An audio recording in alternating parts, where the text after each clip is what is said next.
சிலுவையை பார்த்தீங்கன்னா, அன்று சிலுவையை பார்த்தால் இயேசுவினுடைய அன்பு தெரியும்.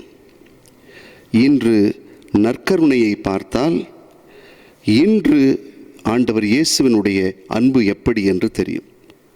அன்புக்குரிய சகோதர சகோதரிகளே, காஸ்பல் ஹீலிங் மினிஸ்ட்ரி வழியாக என் சகோதரர் கேட்ட கேள்விக்கு இந்த பதிலை நான் உங்களோடு பகிர்ந்து கொள்ள ஆசைப்படுகிறேன். நற்கருணை ஆராதனை. அன்பார்ந்தவர்களே, அவர் கேட்ட கேள்வியில் எனக்கு ஒரு பின்னணி தெரிந்தது. என்ன பின்னணினா, நற்கருணை குறித்த ஆண்டவர் இயேசு பேசும்போதே நிறைய பேர் பின்வாங்கி போனாங்க. இவருடைய பேச்சு மிதமிஞ்சி போகிறதுனாங்க, இன்னுமா இவருடைய பேச்சை கேட்டுக்கிட்டு இருக்கீங்கன்னாங்க. அன்பார்ந்தவர்களே, நற்கருணையை குறித்து சொல்லும் பொழுது ஆண்டவர் இயேசு ஒரு மறைபொருளாக, ஒரு கதையாக, ஒரு சொற்றொடராகலாம் சொல்லலை. நேரடியாக சொன்னார், நானே வாழ்வு தரும் உணவு, என்னை உண்பவர் நிலை வாழ்வு பெறுவார் அப்படின்னு சொல்லி தெளிவாக பேசினார். இதில் ஏதாவது கதை இருக்கா, இதில் ஓமை இருக்குதா, இதில் வேறு ஏதாவது சொற்றோட சொல்லணுமேங்கிறதுக்கு இருக்கா? எல்லாம் நான் தான் வாழ்வு தரும் உணவுன்னு சொன்னார். அப்படிப்பட்ட உணவைத்தான் ஆண்டவர் இயேசு நற்கருணையாக ஏற்படுத்தினார். அந்த மத்தேயு நற்செய்தி 26வது அதிகாரத்தில் நம்ம வாசித்தோம்னா ஆண்டவர் இயேசு நற்கருணையை ஏற்படுத்துதல் இருக்கும். இதில் என்ன இன்னொரு விஷயம் நம்ம புரிஞ்சுக்கணும்னா, நற்கருணையை ஏற்படுத்திய பிற்பாடு இதை நினைவு கூற சொல்லி சொல்கிறார். நினைவு கூறுவது என்பது ஒவ்வொரு நாளும் நாம் நினைவு கூர்ந்து கொண்டிருக்கிறோம் திருப்பலியில். இங்கே இந்த நற்கருணை ஆராதனை என்பது என்ன அப்படின்னு கொஞ்சம் நம்ம யோசிக்கணும். ஏன்னா நற்கருணை ஆராதனை என்பது விவிலியத்தில் நேரடியாக சொல்லப்படலை.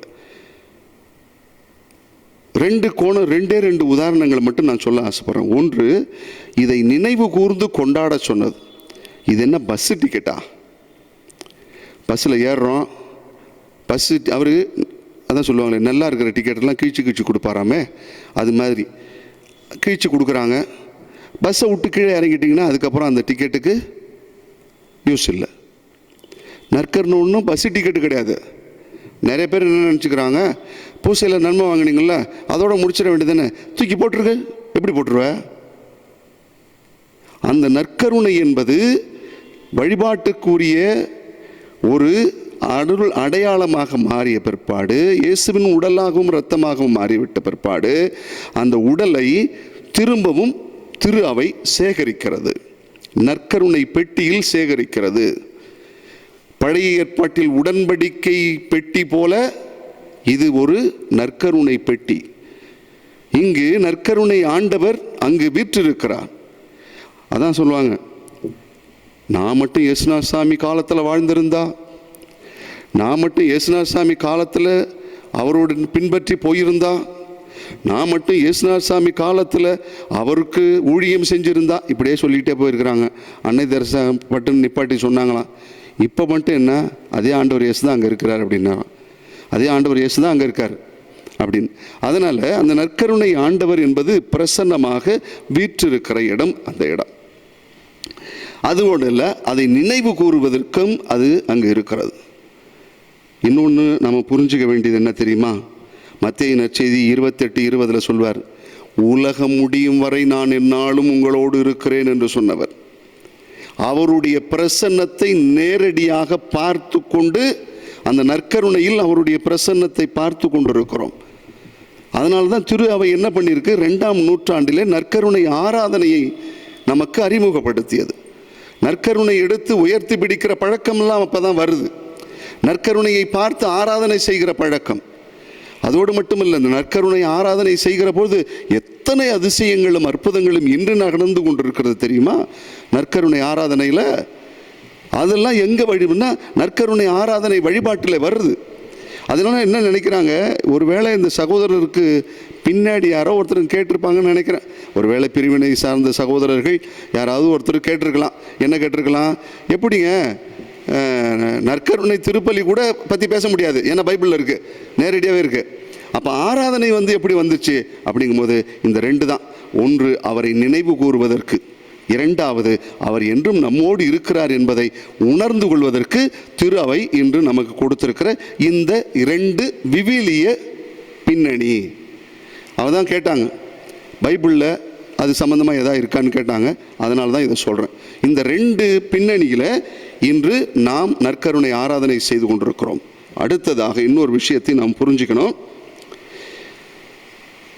இந்த நற்கருணை ஆராதனையும் இந்த நற்கருணை பெட்டியும் அன்னை மரியாளையும் ஒன்றாக எப்பொழுதுமே திரு அவை நினச்சி பார்த்துக்கிட்டே இருக்குமா.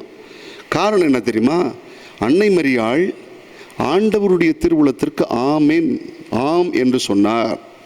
ஆண்டவருடைய திருவுளத்திற்கு ஆம்னு சொன்னார் அன்னை மரியாள்.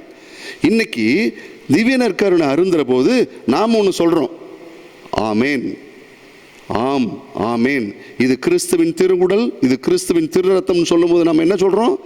ஆமேன் அப்படின்னு சொல்லி தான் வாங்குகிறோம். அன்று அன்னை மரியாள் ஆம் என்று சொன்னால் இன்றும் நாம் ஆம் என்று சொல்கிறோம். அப்படி உண்ணுகின்ற இந்த திவ்ய நற்கருணையை திருப்பலி முடிஞ்சோடனே தூக்கி தூர போட்டுற முடியாதுங்க, தூரப்பட முடியாது. அதனால் திரு அவை அங்கே வைத்திருக்கிறது. இன்னும் ஒன்றையும் நாம் புரிந்து கொள்ள வேண்டும். திருச்சபை நமக்கு அங்கு சேகரித்து வைப்பதற்கு நோக்கம் என்ன? இன்னொன்று இருக்குது, ஆராதனையோடு அல்ல. இன்னொன்று, நோயாளிகளுக்கு இயேசுவினுடைய திருவுடலை கொடுத்து அவர்களை ஆண்டவர் இயேசு நேரடியாக உடலும் இரத்தமுமாக சென்று அவர்களோடு ஒன்று சேர்ந்து அவர்களுடைய உடலில் கலந்து அவர்களுக்கு சுகமளிக்க வேண்டும் என்கிற அந்த ஒரு மிகப்பெரிய முக்கியமான நோக்கமும் அங்கு அடங்கி இருக்கிறது என்பதை மறந்துடக்கூடாது. அதனால் இந்த ஆராதனை என்பது நமக்கு திரு அவை வழங்கி இருக்கிறது. அதனால தான் கேத்தலிக் சர்ச்சு 2096 நமக்கு சொல்கிறது, நற்கருணை ஆராதனை முன்னால் நாம் அமர்ந்து ஜெபிக்கிற பொழுது ஆண்டவருடைய படைப்பு, அவர்தான் நம்மை மீட்கிறவர், அவர்தான் நம் எல்லாருக்கும் தந்தை என்கிற அந்த மாபெரும் உண்மையை புரிந்து கொள்ள வேண்டும் என்பதற்காக நற்கருணை ஆராதனை என்பது வெறுமனே சும்மா இல்லை, விவிலியத்திலும் அதற்கான ஆதாரம் இருக்கிறது. அதோடு மட்டுமல்ல, திரு அவையின் பாரம்பரியமும் நமக்கு சொல்லிக் கொடுக்கிறது. நற்கருணை ஆராதனை என்பது இதை விட மேலான ஒன்று இல்லை. ஒவ்வொரு நாளும் அவர் ஃபாதர் விண்ணுலகில் இருக்கிற தந்தையை ஜெபம் சொல்கிறோமே, அதில் ஆண்டவரே எங்களுக்கு தேவையான டெய்லி உணவை கொடுங்க, அன்றாட உணவை கொடுங்கன்னு சொல்கிறோமே, அந்த அன்றாட உணவு என்ன தெரியுமா? அதுதான் நம்ம ஆண்டவர் இயேசு கிறிஸ்து. அதுதான் நற்கருணையில் இருக்கிறவர், அவர்தான் நற்கருணை பெட்டியில் இருக்கிறவர். அவரோடு நாம் கொஞ்சம் நேரம் உட்கார்ந்துருப்போம். அதுதான் ஜான் மரிய வியானி சொல்வார், ஆண்டவரே உம்முடைய முகத்தை நான் பார்த்து கொண்டு, நற்கருணை எடுத்து முன்னாடி வச்சுட்டு அவர்கிட்டே அவர் கணக்கில் உட்காந்துருப்பாராம். என்னன்னு கேட்டால் சொல்லுவாராம், நான் அவரை பார்க்குறேன், அவர் என்ன பார்க்குறாருன்னு. இது எப்படிப்பட்ட ஆராதனை தெரியுமா? இதுதான் நம்முடைய ஆன்மீக வளர்ச்சி. ஒவ்வொரு மனிதனும் ஆன்மீகத்திலே வளர்வதற்கு நற்கருணை ஆராதனை அவசியமாக இருக்கிறது என்பதை மறந்து விடாதீர்கள்.